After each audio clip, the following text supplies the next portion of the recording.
Welcome. Thank you for finding your way here.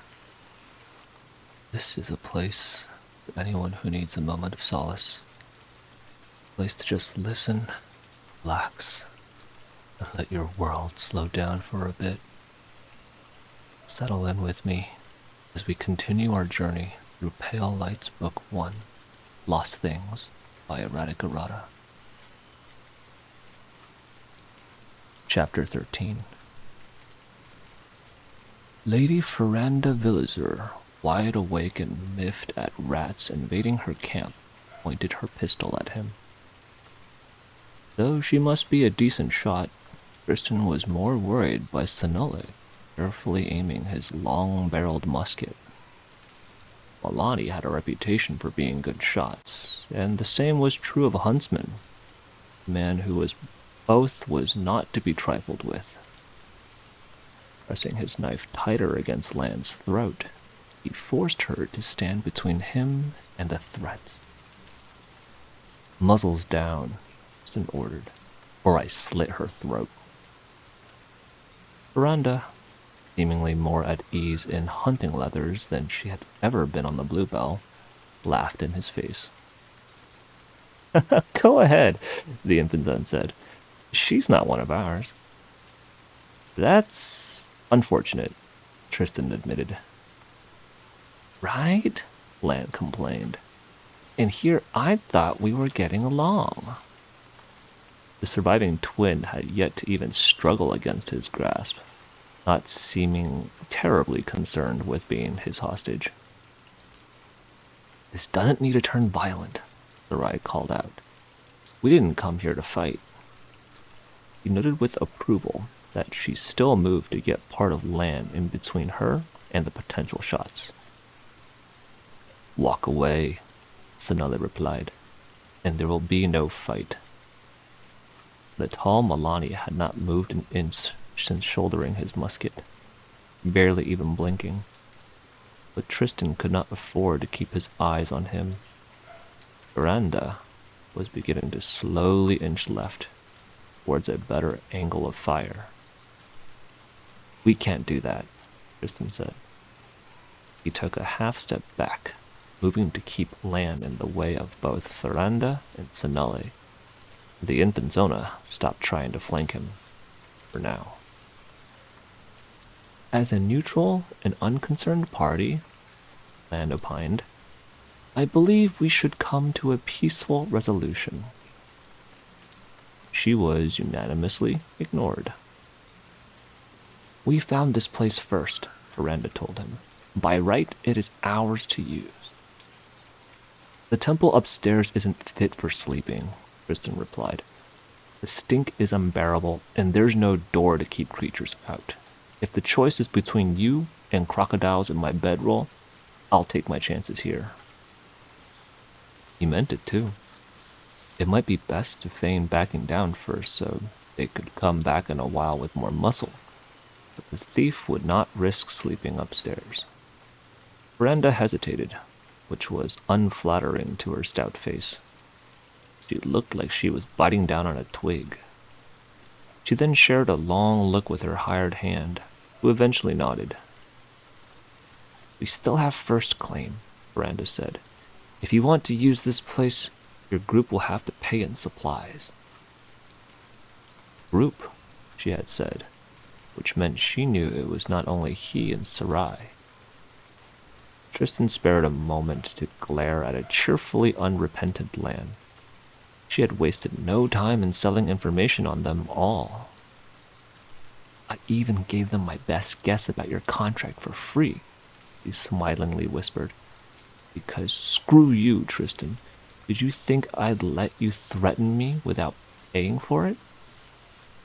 That's fair, the thief conceded. He was not offended by this sale on moral grounds, only irritated by the inconvenience of it. Do we have a bargain, Tristan? Brenda Villizer pressed. He was still hesitating when Sarai brushed past him, coming fully into the fire's light, and exaggeratedly putting away her knife. In principle, we agree, she said. Now let us talk specifics. Miranda's face tightened at the sight of the pale skin, and Sanelle moved his muzzle to aim at her without even realizing it. But when Tristan released a still smiling Lan, the tension released. "You heard her," Tristan said. "Let's haggle." A day's worth of rations, each, cut in half for all those who would keep watch, which was, in practice, all of them. That was how much they'd pay. Sarai also got the pair to agree that their company could earn back more of the fee through chores, tending the fire, cooking, mending, and washing clothes.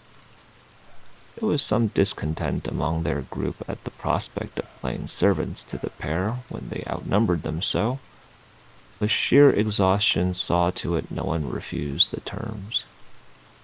Some among them might have accepted cutting off a finger for a good night's sleep in a safe place. The shrine itself was much too small to accommodate everyone. Counting Ferranda and the huntsman, it now numbered 10. Most of them ended up spreading their bedroll right outside it. A round of introductions began, then was aborted halfway through when it came out Lan was also here. Few taken the revelation of her presence well. By the time tempers had cooled, no one was in a mood for talk, so instead they went to sleep. It was much refreshed that Tristan woke up that afternoon. Most of the others still sleeping. Yong was seated by the fire with Sanale, the two men talking in low voices as they gestured, and not far from them, Vanessa was slowly and carefully plucking feathers off a freshly killed bird. 2 more were waiting. The thief watched the careful way she moved, realizing she was trying to learn how to compensate for her missing eye. With everyone else asleep, save for Lan and Ferranda, who were missing, he decided he might as well help her. The discussion between the others seemed too involved to welcome a third. Wordlessly, picked up another of the bird, some gray feathered thing about the size of a duck, and got to plucking. Even missing an eye, Vanessa was going faster than him, which had her smiling. "Practice," she excused him. She adjusted her glasses on her face after. She was forever fiddling with them since the grave bird had ripped through glass and wire to get at her eye. The frame was bent and dug into the side of her head, but it was either that or not seeing much of anything. "I don't eat a lot of bird," Tristan conceded. "Pork was cheaper. You could feed a pig damn near anything, and they were much harder to steal than chickens. There was a reason they were the staple meat of the Merc." "They are one of the only things I can cook," Vanessa smiled. "My mother despaired I avoided the kitchen, but at least I learned her almond sauce recipe before she passed." "You worked then," the thief said. "I am a clockmaker," the old woman said, then grimaced and reached for the cloth covering her missing eye. "Or I was, at least. I am not sure I could do detail work anymore." Ah, Tristan thought. There was the mystery of how she had afforded her pocket watch and her glasses solved. Not only was clockmaking a lucrative trade, she worked with watches and lenses. Cobbler never went barefoot. It did not explain what a woman of her age and means was doing on the Dominion, but that mystery was being chipped away at slowly but surely. The thief decided to let the matter lie for now, as obtaining the story there was more a matter of curiosity than need. But Vanessa surprised. "You must be wondering how I ended up here," the old woman knowingly said. "Question has crossed my mind," Tristan admitted. "You're such a polite boy," Vanessa chuckled, shaking her head. It's no great secret. I don't mind telling you. She plucked out another feather, dropping it to flutter. My son is in debt to the Menor Mano, Vanessa said. Enough, he was never going to dig himself out. So they decided to send him here as payment. Only his leg was crippled, Tristan, so he was sure to die. The thief grimaced. This was an ugly story. He could already tell how it would end. I offered to go in his place, the old woman said. My husband is gone, and tinkering no longer brings me the joy it used to. Better to spare my only son than spend my last years withering on the vine. He offered her a sad smile, at a loss of what to say. Was such a sacrifice to be praised? Tristan was not so sure. It was an act of love, but the man saved did not sound deserving of it. How long would it take before he frittered away his mother's sacrifice? You are kind, listening to me ramble like this, Vanessa said, patting his arm. Doing so much to keep us alive, when some of us are so little help. He sighed, tiredly, leaning back. Do not let the trials burn it out of you, he sleepily said. And Tristan felt a sliver of shame, because he was not kind at all. Even as she had talked, part of him had been more concerned with the puzzle than the woman. Same part that noted the Menor Mano had sent him 2 souls this year. For Cotland, that large Atzlin that had been a leg breaker for them, and wondered if there was anything there he could use. They plucked the rest of the birds in silence, and when he left afterwards, felt a little like fleeing. By afternoon's end, everyone was awake, and the cave had turned bustling. Lanterns were fully unveiled as everyone busied themselves. Cloths were washed and mended, wounds seen to. There was haggling over the fresh meat and use of the fire for cooking. Their refuge had turned into the smallest of villages. Happy one, now that everyone was rested and fed. But Tristan knew would not last. Already Felis was growing prickly. Oh, never when Yong and Sonali were looking. And Lan had somehow charmed Vanessa to speaking with her again. Tristan washed and mended his clothes, leaving them to dry as he sat in little more than a shirt and underclothes. Currents were plain to see. Ines was furious at her husband for the glances he kept throwing at Lan, who would, no doubt, fork over some dust by day's end to get a leash on the man again. Vanessa was too bloodied and exhausted to do much of anything, and whenever Franco wasn't coughing in a corner, he was peering at the carvings to the left shrine entrance, which was irritating Felis, whose bedroll was near there. Miranda had begun speaking with the surprised Sarai, who warmed to her before long. Much as Tristan would have liked to eavesdrop on that conversation, he had thinking to do. They needed to cross the forest and bridge to get to the Trial of Ruins. The obstacles in the way were greater than anticipated. His bet with the red-eye warbands, that they would be split between the bridges and could be tricked through this, seemed to have paid off. It was the Heliodoran beast he'd not counted on, and it made everything harder to predict. Men, he could guess at, but beasts?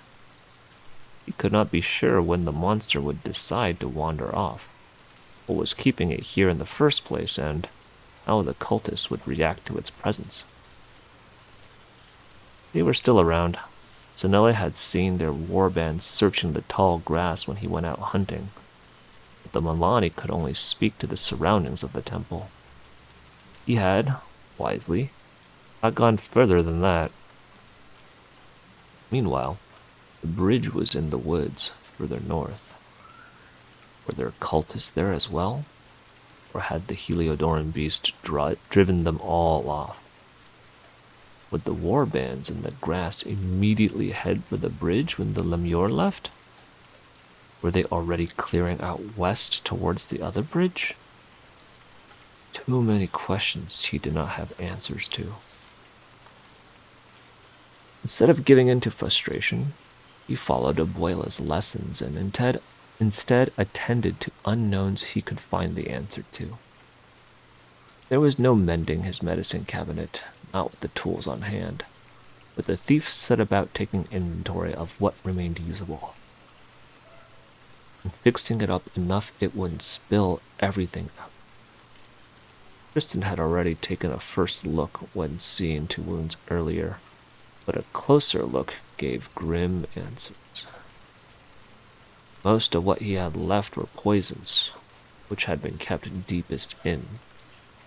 White arsenic, antimony, mandrake, and Vulcan yew. Lodestone extract remained, as did the bearded cat extracts. Neither were mortal, the bearded cat being a mushroom whose extract caused violent bursts of madness in those who partook it. Aside from these, he only had the distilled alcohol, the medical turpentine he'd been using to treat his burns. There was only so much he might accomplish with these. Putting his entire supply of Vulcan yew in a corpse might possibly inconvenience a beast the size of the Erabaton if it ate it. The substance was a poison meant for lemures and laries, but it would not kill it. None of his other poisons would affect it all that much. He was unsure if the lodestone extract would have any effect, since he could not recall seeing a nose on the lemure, and the creature was already blood mad, so there was hardly a point to the bearded cat extract. He could spare neither the alcohol nor the turpentine. "You're pouting," Fortuna teased. So much activity in such close quarters had mercifully seen to it she did not need further entertainment. Being overly nosy tended to make up swaths of her day, no matter where they were. "I am low on tools," Tristan murmured back. Thinking about this wrong, he realized as his eyes moved to the others in the cavern. He did not need to attract the Heliodoran beast directly when he could rely on someone else doing so. Dosing Ferran de Villazor with lodestone extract just before they parted ways was likely his best bet. Killing the other lemures, the scent would attract at a decent choice of attracting the greater monster. Meanwhile, their own group could make a run for the bridge and gamble on the cultists not having returned to hold it yet. The issue, he figured, was that Lan might have revealed he had pulled this very trick on the infant zones already. The pair were watching for it and caught him. The potential blowback could get him killed. He needed to have a talk with Lan. "And not paying enough attention," Fortuna told him. "Rye's been whispering with that noble in a corner for for half an hour now." And that, Tristan thought, might be a problem. When he turned to have a look at the two of them, he found that Sarai was rising to her feet.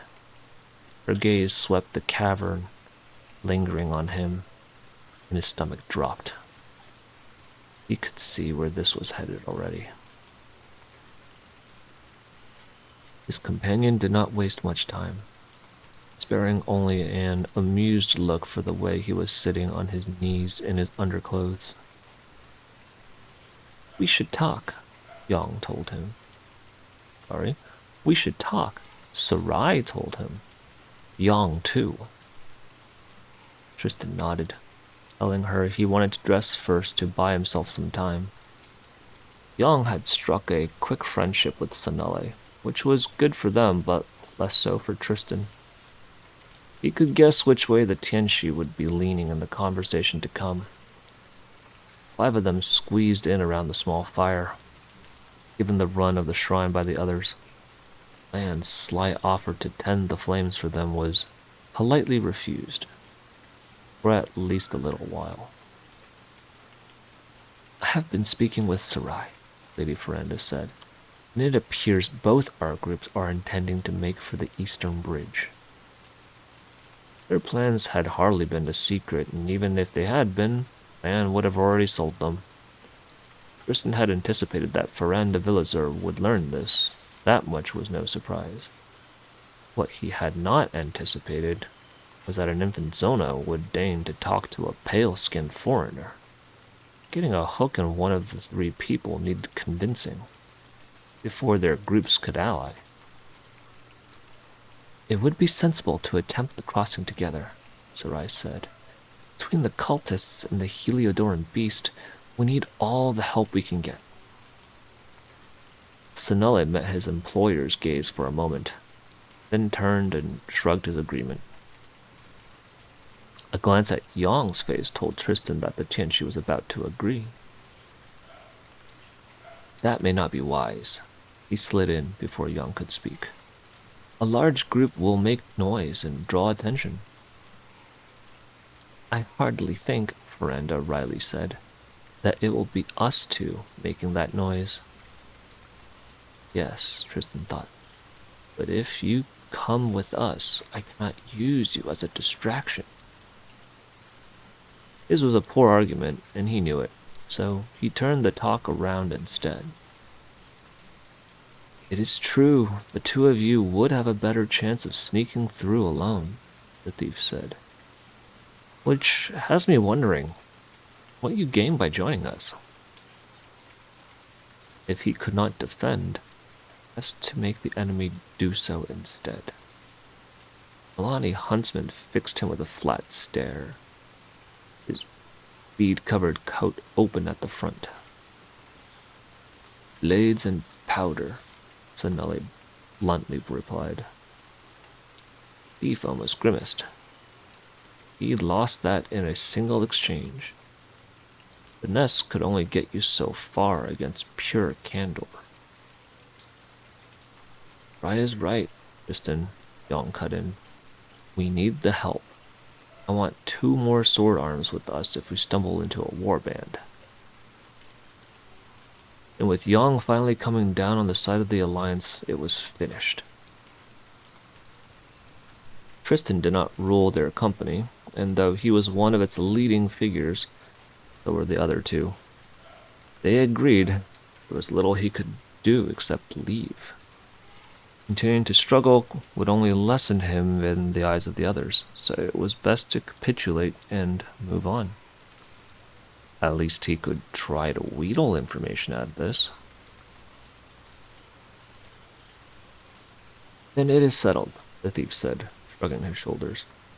We make common cause to cross the bridge. Sarai nodded at him, pleased, and Yong only looked bemused. He'd not agreed from the start. It was true that on the face of the Alliance was a net benefit. Their group had numbers, but they needed fighters. Meanwhile, the pair had fighters, but needed numbers. Enough that they would not simply be overwhelmed by the hollows if they were caught by a warband. It was all too pretty, ever a sign that the story was yet young. Tristan did not doubt for a moment that Ferranda Villazur would sacrifice them the moment it gained her an edge. But that was fine. He just had to do it to her first. In the spirit of friendship, Sarai said, Lady Ferranda has agreed to share information about the state of the trials for us. Ah, Tristan thought. So that was what she had bartered for when whispering with the infant Zona in a corner. We encountered Lady Inyoni's company before they went to fight their way through the western bridge, Brenda told them. They had taken wounds, and one of their number was lost. That was a surprise. Inyoni had been a grizzled old killer, a veteran, the rest of her crew well armed.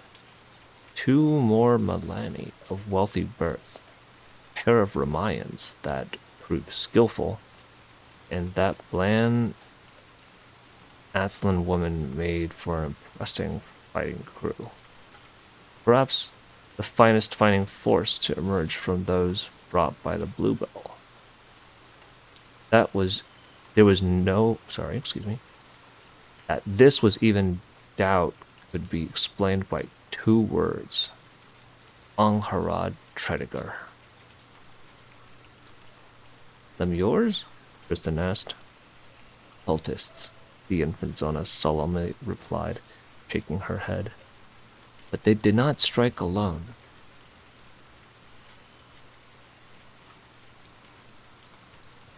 Upak Sequel and his 3 lackeys were with them. A round of grimaces followed that. Man's prediction that Tupac meant to hunt them, proving true, was grim news. Their group rushed straight down the road, Yang finally said. It must have been the easiest to find. The blonde noble shook her head. It had been my guess as well, but Lady Inyoni is no fool. They took a detour west to Shea Crusaders, Veranda said.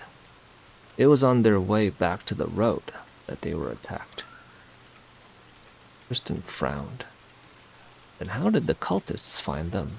He asked.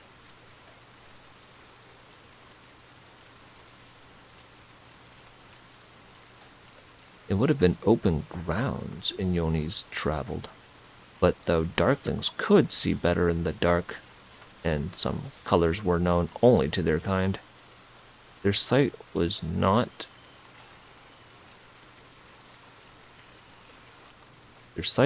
perfect. A small group taking an indirect route would not have been easy to find. A tracking contract, Sinelli said. Was that a sliver of disdain in the huntsman's voice? Professional pride from a tracker, perhaps. It belongs to Lady Acanthe Fos, the pockmarked girl from Asphodel. Lady Veranda continued. Lady Inyoni's nephew learned this through his own contract. But with Lan's help, I believe we learned how her contract functions. Tristan had been given the same information they had and found it was not much of a leap to me. Ash and bone, he said. Perhaps all human remains? Acanthe can track them once she has touched them, or something close to that. Veranda nodded. I imagine they intrigued to plant ash on all of the groups, she said. I am surprised yours was not attacked. As was he, since theirs was the most vulnerable by far. Tupac would not have been able to hit them immediately. He would need to strike behind the red eye cult and strike his bargain. But once he had, they would have been the natural target.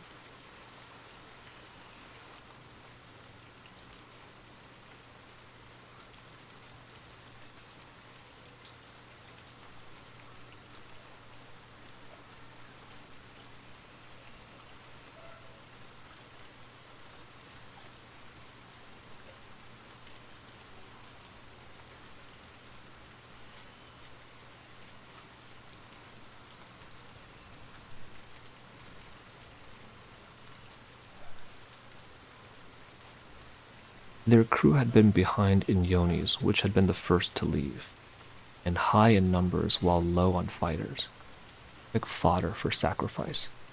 So why had Tupac not focused his efforts on them? He had not been able to. Almost none of them had stood anywhere near Acante Fos, Tristan noted as he tried to recall their early days of the trial. And almost all of them had a single bag and bedroll. It would have been harder to hide a piece of bone there than within the bags of larger groups. As for Ash, it occurred to Tristan then that he had passed some time walking besides Acante Fos, and she had even once taken his arm. There was some kind of dust on the back of my sleeve, the thief suddenly remembered. Nessa had thought it Dustin's suit. She cleaned his coat. The lighting had been poor. It might well have been Ash.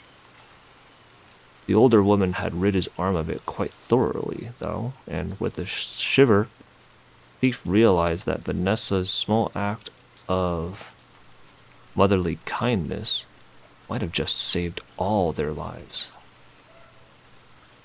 We must, he forced out, have gotten lucky. Miranda's brow rose. The Mains were with you, then. Not eager to linger on how close they might just have come to getting killed, Tristan cleared his throat. Who was it that Inyoni's crew lost, if I may ask? He asked. Her nephew's lover, the girl called Ayanda, the Infanzona said. He was quite distraught over the loss. That the two younger Milani had been lovers was not something he had known, but neither was it a surprise. She had obviously not been kin to them, and there were only so many other things she could be. They were lucky only one died, Tristan said. There, Veranda scowled. We do not know for certain she is dead, the blonde said. Lady Inyoni said that Hollows were careful to keep her alive.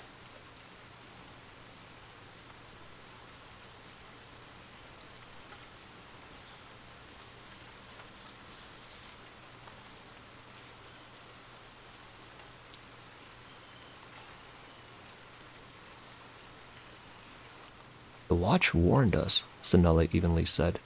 They want sacrifices. Better she had died, Tristan thought, than whatever the cult of the Red Eye had in store for her. Poor girl. Young, though sympathetic, kept the conversation moving. Do you know if they crossed the bridge successfully? He asked. They did, Veranda said. We held back and watched. Only there was trouble. They struck the cultists guarding it by surprise, but the fighting drew the Heliodorum beast. Tristan blinked. Then they are all dead, he slowly said.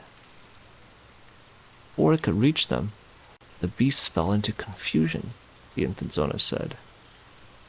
Cultists scattered in fright, and Lady Inyani's group fled north. Yang let out a low whistle. That sounds, he said, like a very dangerous contract. Do you know whose? Benelli shook his head. You were far, he said. Tristan's interest, however, had been caught by another detail. The beast, he said. Did it seem lethargic? Was this the contract that had been used on him when an attempt was made to frame him for June's murder? The Infanzona shrugged. As Sinelli said, she replied, we were far. I can only tell you that when it came out of the daze and found no one around, it fell into a great rampage. It fell into a great rage. The noblewoman leaned forward. and as it rampaged, it shook the earth so strongly that the bridge collapsed, Miranda said.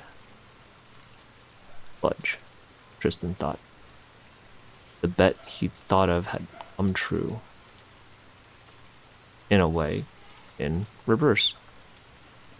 Instead of the absence of people trying to cross the eastern bridge, driving the hollow there to head west, it would be the other way around. All the warbands that had been prowling around the western bridge would be headed this way even as they spoke. Fudge, he thought again. No wonder Villizer had been so eager to make an alliance with them, even when she had evidently split from the rest of the infant zones. The infant zona knew she needed to cross as soon as possible. The longer they waited, the more cultists would arrive. Turning on the pair was no longer feasible, he decided.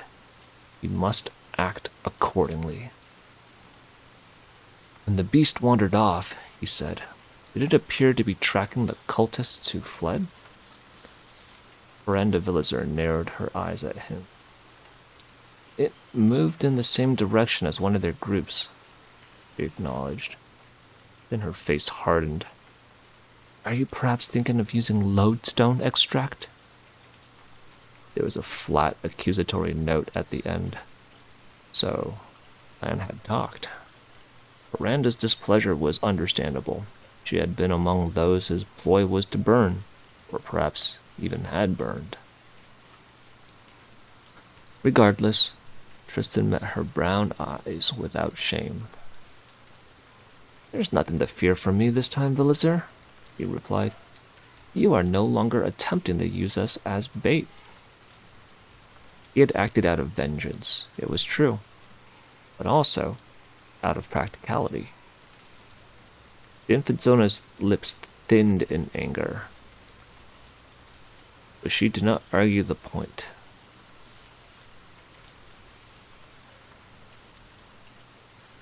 They had owed each other nothing, and it was not her the trick had been aimed at. Yang's back had gone straight, and his own gaze at the noblewoman was unimpressed, so Tristan was not without support.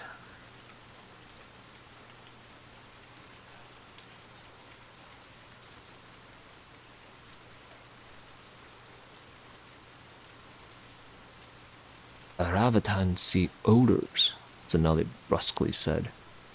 It could work. Tristan's eyes swiveled to the hunter.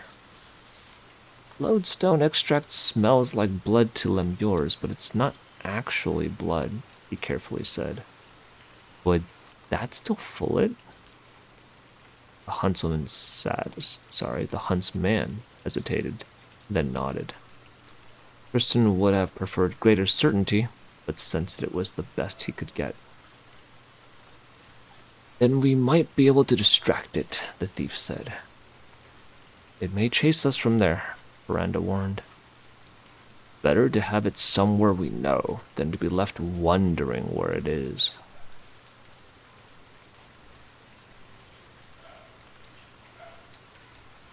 Yang replied.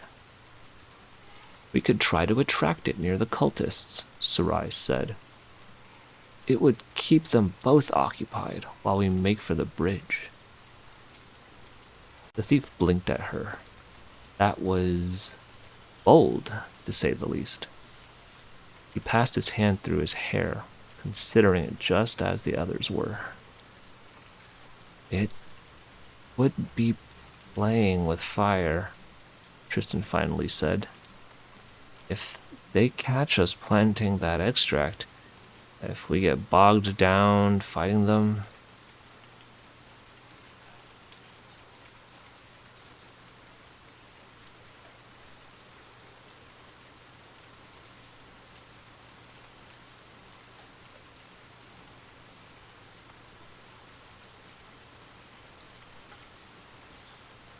it could be playing with fire, Tristan finally said. If they catch us planting the extract, we get bogged down fighting them.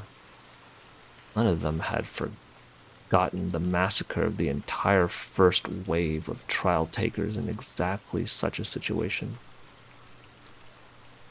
Or that Inyoni and her crew might well have suffered the same fate if they had not had a contract that let them escape.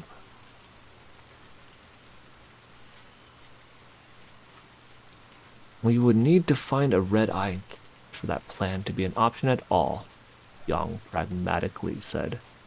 That means going out to look. We need to do that regardless, Veranda pointed out. We cannot afford to rush in blindly, not with the forces arrayed against us. He was right, Tristan thought, and it was plain enough to see that no one argued. The talk instead turned to who would be going. Yang volunteered, brushing aside the thief's worries about how his shoulder was healing. The wound had not torn muscle or required stitches. The Gravebird had been toying with him, so the Tianxi instead, he was fine. The Tianxi insisted he was fine. Veranda conferred with Sonali away from the fire, which surprised Tristan. It implied their relation was more nuanced than that of an infanzona and her hired hand. I will be going, Veranda said when they returned. 2 of us will be enough. Any more, and the chances of getting caught by a warband grow too high. And aside from Sonali, Tristan thought, no one else among them was practiced at forestry. He was decent at sneaking around, but even tall grass such as the one around the swamp was uncomfortably different from the alleys and rooftops of Sacramonte. It was agreed on without quibbling.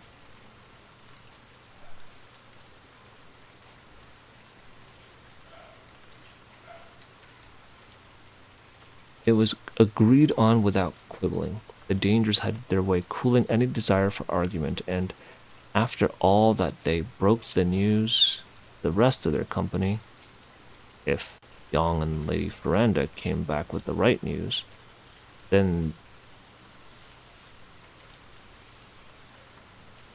they would be attempting the crossing tonight.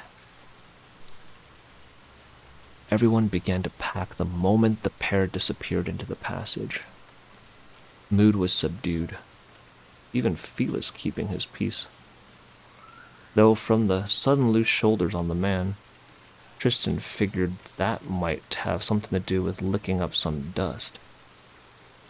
He wondered what it was that Lan had.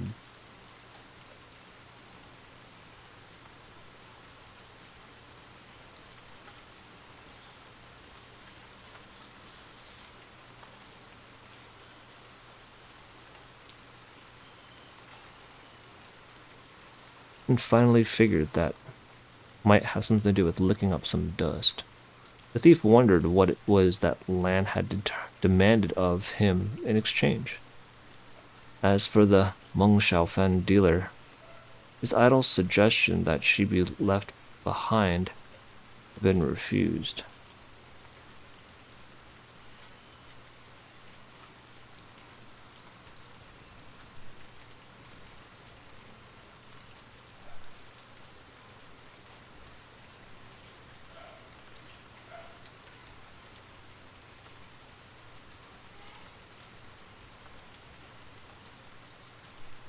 She had, it seemed, bought Lady Veranda's agreement to let her follow them until the second trial, with information after stumbling onto the pair by pure chance.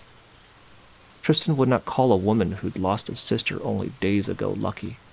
The gods must have taken a shine to Lan for her to make it that far.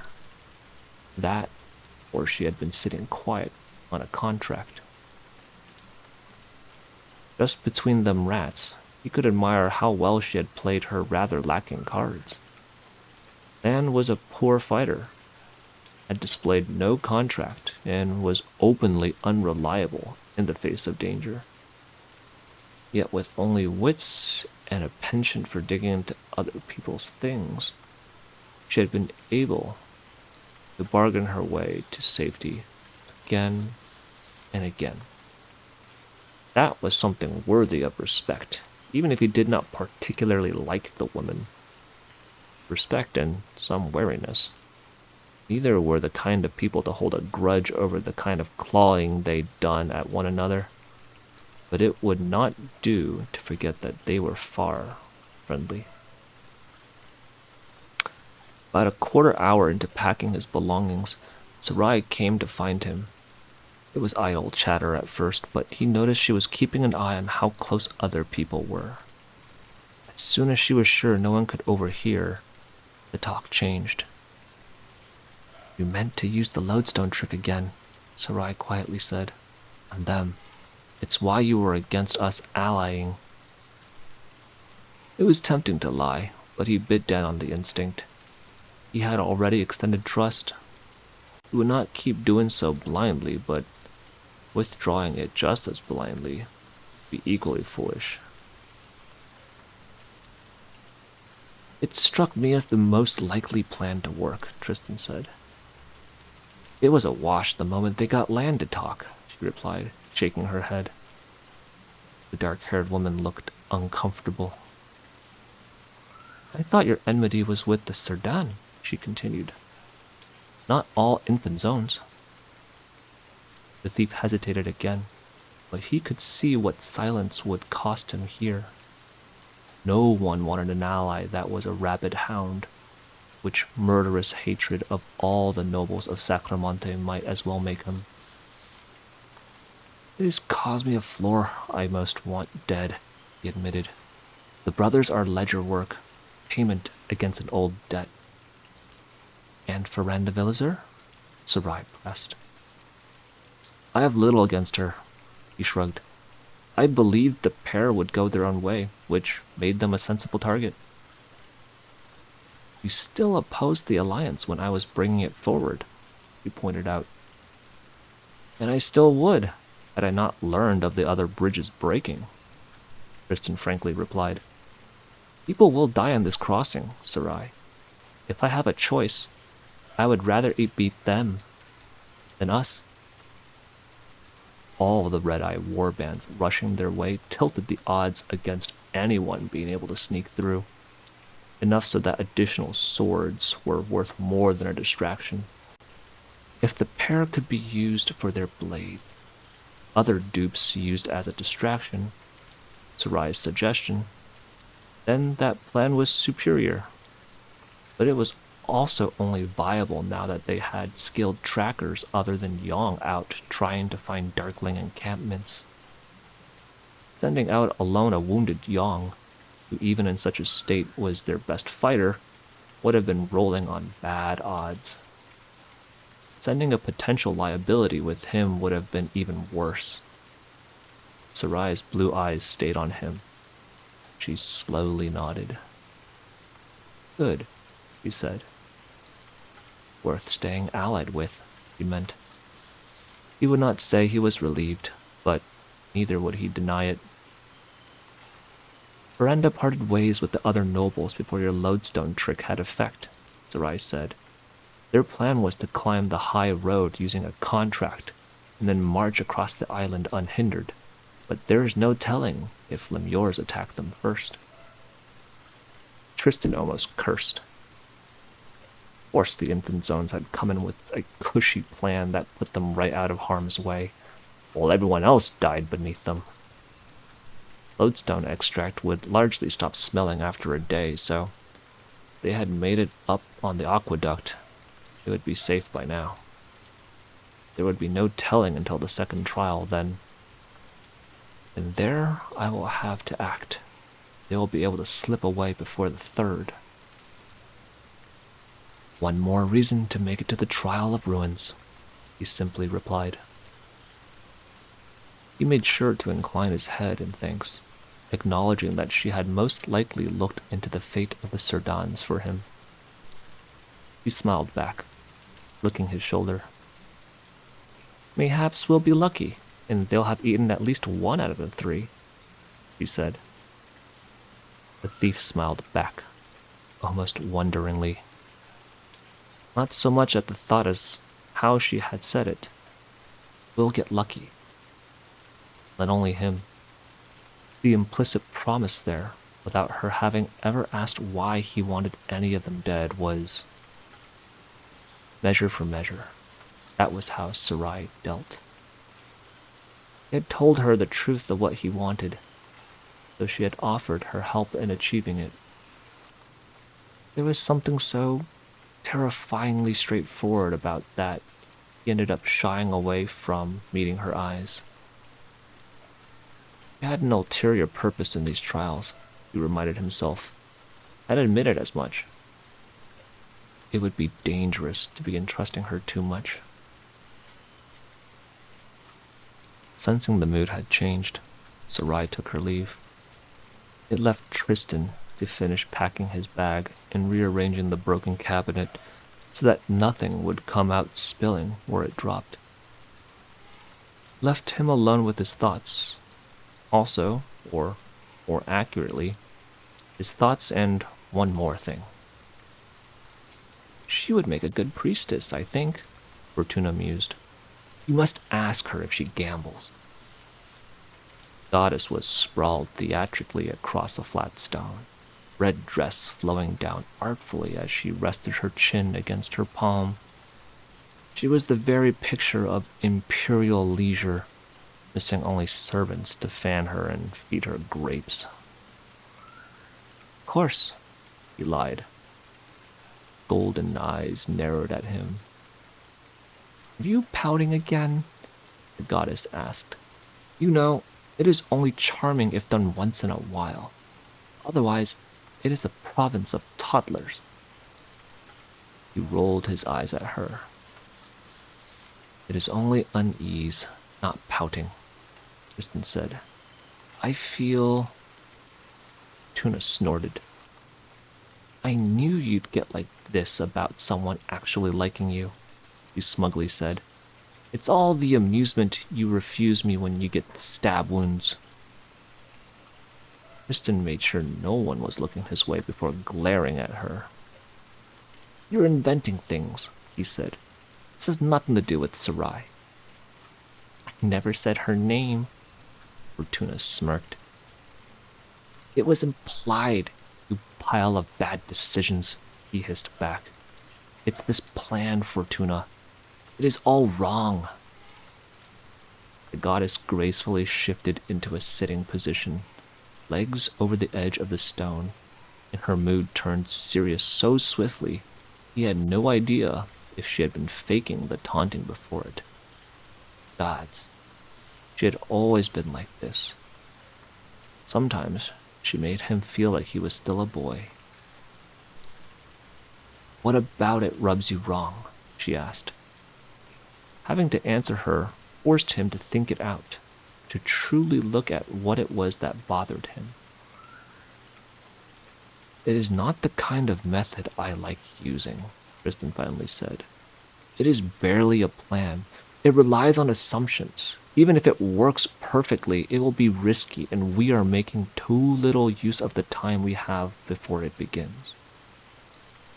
The last, he thought, might be the one that most went against the grain. Thievery, about waiting for the right moment. But that moment had to be found. It was not an orange falling into your lap. Too much was being left to chance. Too little done to change this. Then do something about it, Fortuna shrugged, languidly rising to her feet. The dress followed, a trail of blood slinking after the goddess. She smirked at him again, strolling away like there was nothing more to say. The part he might be most resentful about, Tristan admitted to himself, was that she had helped. There were still hours left before they moved out. If they made the attempt tonight, and he did not have to spend them sitting by his broken cabinet and silently fretting. So, what could he do? His eyes swept across the cavern, lingering on the rest of the company before dismissing them. It would not be impossible to pull tricks to tighten or loosen alliances. Lan and Felis were easy levers, but there would be no point. All of them wanted to survive. It would keep them together and looking outwards until there was a semblance of safety. The remaining supplies were food, water, powder, and bedrolls, none of which could be put to particularly unusual use. His gaze stopped on the carved doorway on the shrine, the great chain of silhouettes grasping the feet of those in front of them. Tristan was, at the end of the day, a thief. Why was he trying to be a general or a conspirator? Better that he used the skills he had actually learned. First, to case the place. Whoever had built this was long dead and buried. That was not the end of it. It so happened that Tristan had someone on hand who could get answers from beyond the grave. It might be as old as the First Empire, Franco said, stroking his white stubble. Not of antediluvian make, of course. It is much too humble for that, but still built before the old knight. He let that beard grow. It would not be long before he had more hair on his chin than his head. So what was it for? Tristan asked. To honor some god? Religion before the orthodoxy was very haphazard, as far as we can tell, the toothless old professor mused. The Universalist creed from the Isle is probably closest to what it looked like. And that means? The gray-eyed man encouraged. Franco blinked. Temples to a god were rare, he said. They were more along the lines of designated sacred places, grounds where mortals and gods might meet and give each other gifts if it pleased them. So there might still be a gift left, Tristan said, if it was hidden well enough. This shrine was abandoned centuries before Sacramonte was a fishing village, my boy, Franco gently said, fighting down his cough. If there was ever anything here of worth, it is long gone. But the old man was thinking as a historian. That was not the right way here. This was the dominion of lost things, not some glittering temple on the Tower Coast. The island had been full of hollows and worse ever since anyone could remember. And while the temple above had been looted, this shrine was much older. It had not been so well hidden the Darklings would not have looted it, but how hard had they really looked? It would have seemed a small and dingy place compared to the great painted temple above. And this was not the kind of place treasure hunters would come to, even if it had not been watch territory, which made it even more off limits. There can be no harm in looking, Tristan said. Is there a part that would be more sacred than the rest? Franco sighed. The ceiling, the old man said. What scarce records we have of the era imply that in many parts of Vesper firmament was feared and worshipped in equal measure. Tristan thanked him. The professor, visibly forcing himself not to roll his eyes out of exasperation. Only Sonale sat within the shrine, tending to the last of the fire. He did not spare the thief more than a glance. The insides were as plain as the outside, all that the clever stonework tried to hide it. The arches and columns that stood out of the wall slightly were pure affectation, no more useful a support than any other carving might have been, and they had led up to a high curved ceiling that was just slightly too uneven to truly count as a dome. Up there was a circular stripes. Excuse me. Up there were circular stripes of stone standing out. Whatever had been displayed on them worn away or covered by a black taint of smoke.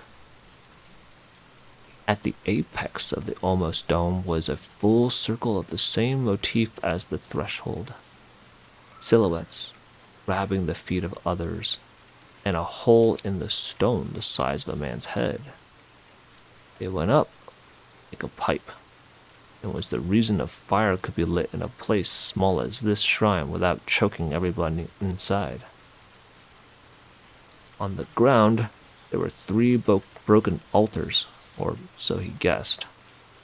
Most of the stone was gone, likely stolen by hollows. What few pieces remained were being used by Ferranda and her hired hand to dry their clothes. Lifting a shirt under Sonali's watchful gaze revealed that their stone was covered with carvings.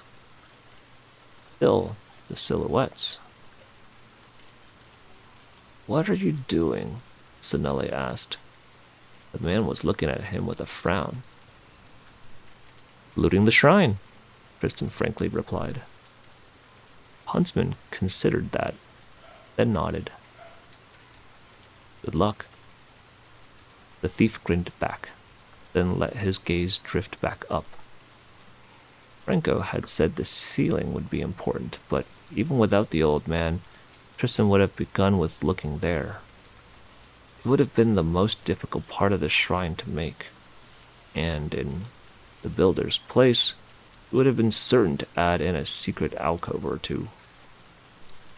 Climbing wasn't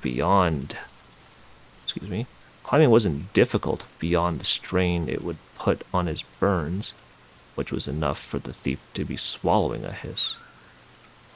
Anchoring his foot against the side of the column, he hoisted himself up to have a look at the first stone stripe jutting out of the ceiling.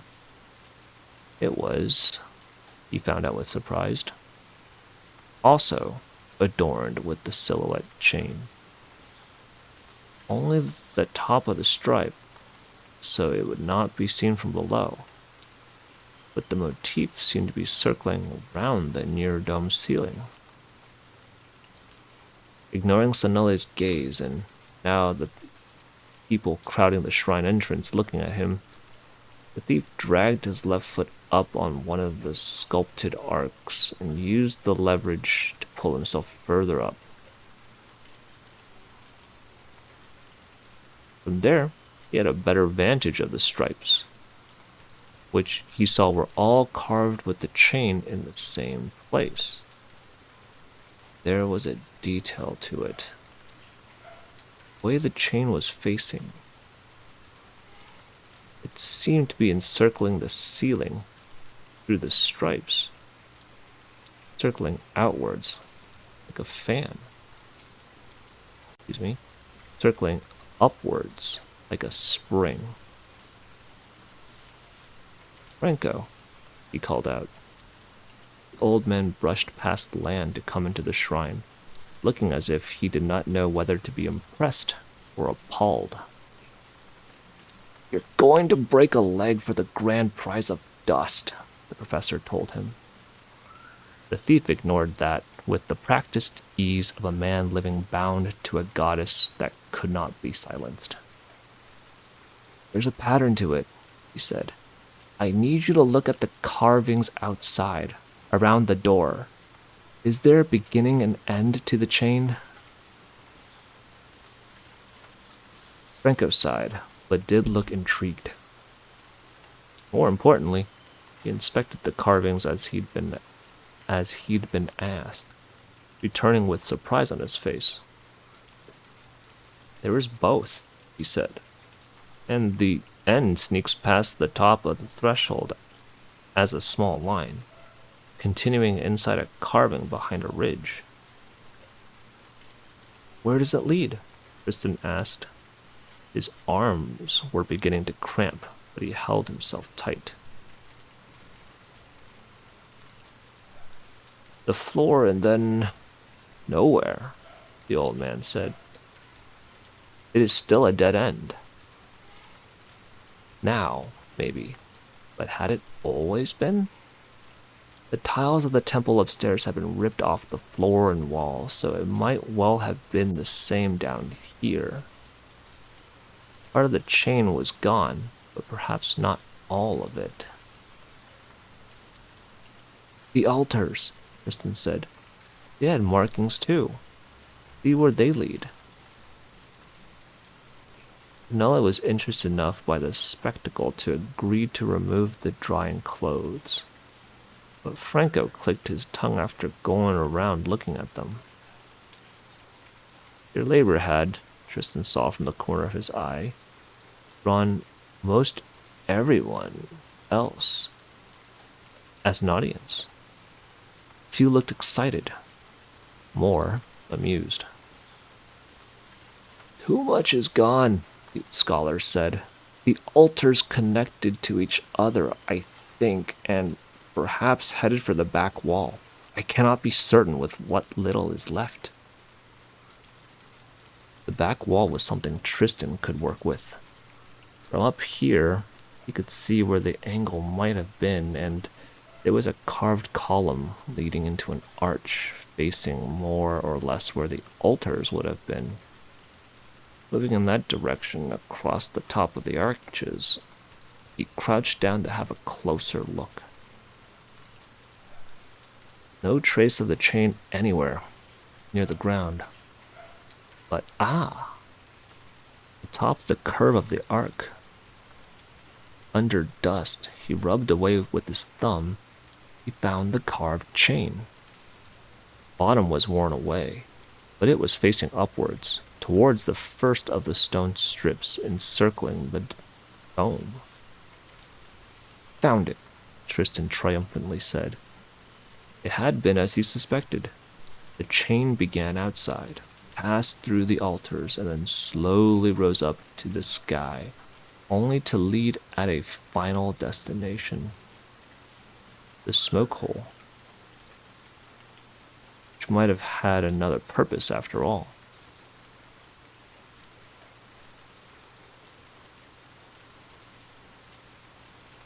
What is it that you are even looking for? Franco asked. You said shrines like this were for trading gifts, the thief said. And it occurs to me, if the first silhouette is standing on the ground, and all the others are holding up another body, what will be the last one? What will the last one be holding up? The toothless professor was not slow. There might be a gift for the gods at the end, Franco mused. Symbolically speaking, that is not without sense.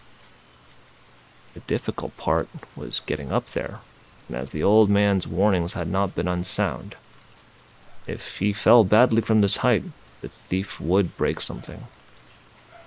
Getting a hand into the smoke hole took more acrobatics than he would prefer. Feet resting on the highest stripe, his hand on a jutting stone of the ceiling to wedge himself, and then all he could do was peer in the dark above. Shoving in his free hand, he groped around in search of anything at all. It seemed like a dead end, just a hole going upwards until he pressed against the back and found there was a little give. Not enough, though. Inspired, he ran his fingers near the bottom of the stone, found a carved silhouette offering up nothing. Pressing against it, he felt a stone give, and suddenly the back wall toppled. Tristan yelped, taking back his hand as the stone fell out and down to the shrine.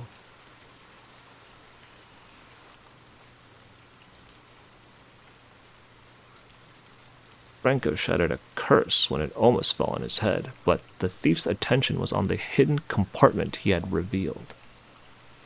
Though he could not see inside, he could feel it out. There was some kind of basin carved into the bottom, a sloping incline, but after he felt out all the sides and even the top of the compartment, Tristan was forced to admit that it was empty. Either the caretakers of this place had taken away their treasure, or someone had found it before he could.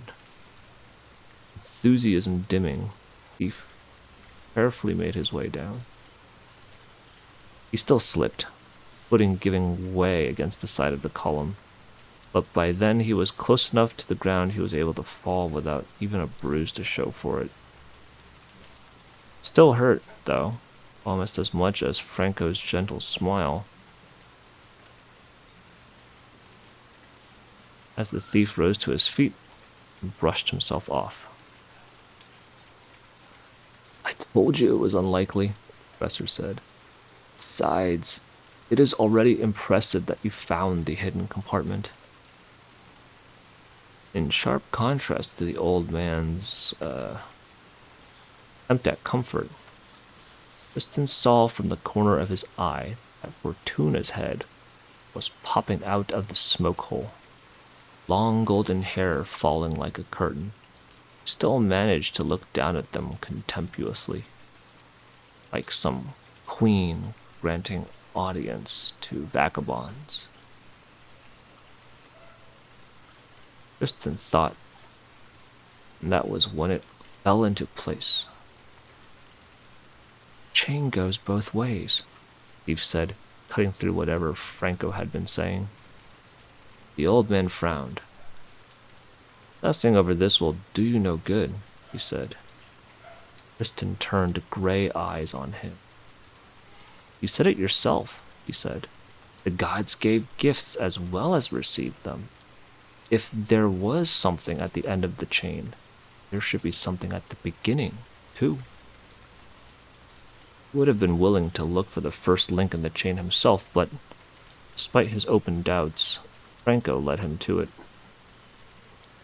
A small carved silhouette had its feet against the ground of the cavern, as if standing on it.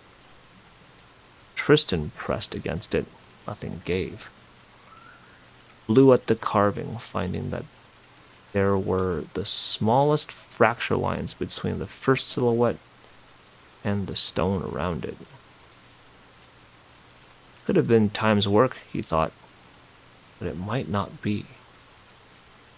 Leaning closer, he ran a finger beneath the carved feet, and it came back touched with gray stone dust. Grayer than the stone of the cavern wall. Someone's loudly exclaimed disgust. He tasted it. Ha! He'd been sure he knew that, Gray.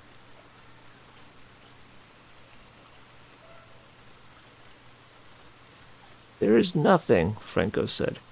"Surely you can see." Tristan took out his knife, picking away at the carved silhouette until some chunk of the left leg fell off. Beneath it lay stone of a different gray. The old man wetly coughed into his hand, his breath wheezing. "Is that what I think it is?" Franco said, voice still faint. "If you're thinking antipodal stone, then yes," the thief smiled. Vanessa was standing close, a lantern in hand, and when Tristan asked, she wordlessly gave it over. Opened the shutter until the naked flame was revealed, then pressed it against the carving. Antipodal stone was believed to be one of the wonders of the antediluvians, for it was a stone that, unlike others, contracted when heated instead of expanding. Some of the great canals of Sacromonte had been built out of it in times before it became so rare, so Tristan knew the look of the stone. It was not long before he estimated it would be warm enough. The scorched figure of the silhouette hot to the touch, but not so much that his sleeve covering his fingers, he could not pull at it. Stone came free when he pulled. revealing another compartment. And Tristan grinned. I was wrong, Franco murmured. Most in error. The thief angled the lantern to have a look inside, triumph looming when he saw there was an object in there. It was large enough he had to grope at the inside of the compartment for another mechanism, eventually finding out that the sides of the mouth could be pushed further open. When he took out the compartment, what he took out of the compartment looked like a musical instrument of some sort, though not one he knew. It was squatter and longer than a lyre, and its wooden body had long petrified. Strangest, though, was that though there were nubs and 7 strings on the crossbar, there was not even the broken remains of one. Tristan pulled it up into the light, feeling something move inside the body when he did. Lightly, and it was near weightless. There was definitely something within. That, Franco quietly said, is a supplicant's kithara. They had attracted a crowd, everyone circling in around them. The thief hid how the number of people behind him was making him uncomfortable. A musical instrument? Tristan asked. One meant only for the hands of priests, the professor explained. It is played with strings of gloam to appeal to gods with prayer songs. So is it worth a lot?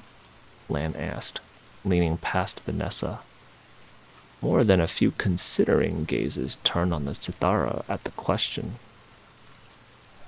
That depends on the nature of the relic, Franco hedged, but by itself not particularly, save to collectors. He coughed into his hand. But inside the Cithara's body there would be a substance, he said. It will have been laid there by the priests who crafted it to shape the nature of the prayers, accumulating power with use. That can be worth a great deal of coin. Tristan raised an eyebrow, pressing the Cithara into his hands. The professor looked askance at him for a moment, as if wondering what the meaning of it might be. The wood is petrified, the thief said. Turned to stone. And Franco could listen to echoes lying within stone. Could he not? The old man looked startled. Then his face pulled into a frown of concentration as he laid an open palm against the Cithara. He shivered, arm trembling, and withdrew his hand with a long sigh. Feathers, Franco told him. It is feathers inside, meant for songs of sleep.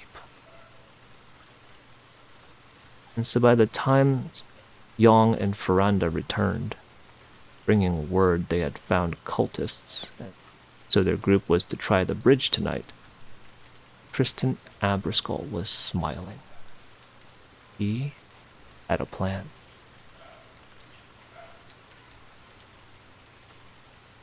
And with that, we're going to leave the journey there for now. I hope you found a moment of solace. Thank you for being here, and take care. Until next time.